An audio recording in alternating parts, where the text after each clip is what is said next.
तब भगवान ने धनतेरस की पूजन का महत्व समझाया। सुनो किसान, मृत्यु लोक में रहने वाला मानव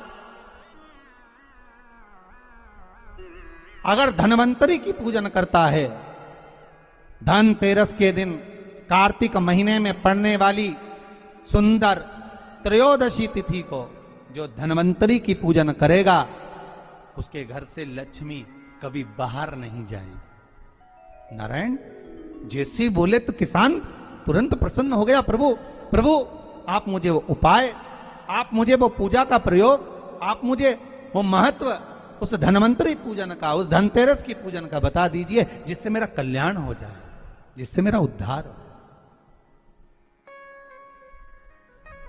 भगवान विष्णु बोले, किसान सुनो, ये धनवंतरी मेरा ही एक अंश होता है।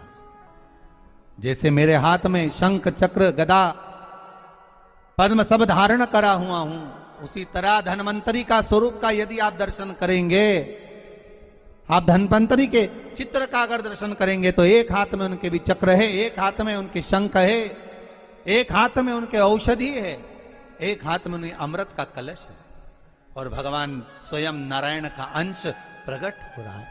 बोल धनवंतरी भगवान की, धनवंतरी भगवान की।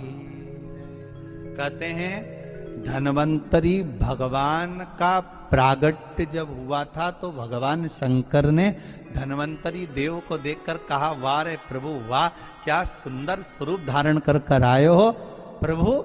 जब मेरे लिए विष लेकर आए थे तब एक आनंद दूसरा था, पर आज अमृत लेकर आए हो, उसका आनंद दूसरा है। बहुत अलग अलग बातें महाराज जी। शिव महापुराण की कथा कहती है, दो तरह की वाणी होती है, एक में आपने क्रोध कर दिया, अपशब्द कह दिया, ताना दे दिया, गालियां दे दी, और एक शब्द अमृत का मीठा बोल दिए, प्रेम की वाणी बोल दी, उसका एक आनंद दूसरा है, उसका एक संबोधन दूसरा है। एक विष लेकर आ रहा है, एक अमृत लेकर आ रहा है। शिव जी कहते हैं जो अमृत लेकर आ रहा है उसका आनंद ही दूसरा है, उसके चेहरे की चमक ही दूसरी है। भगवान विष्णु कहते हैं, सुनो किसान, मैं आपको धनवंतरी पूजन का विधान बताता हूं। भगवान कहते हैं, किसान सुंदर कृष्ण पक्ष की त्रयोदशी को कार्तिक के महीने में धनवंतरी देव का पूजन, धनतेरस का पूजन माना जाता है।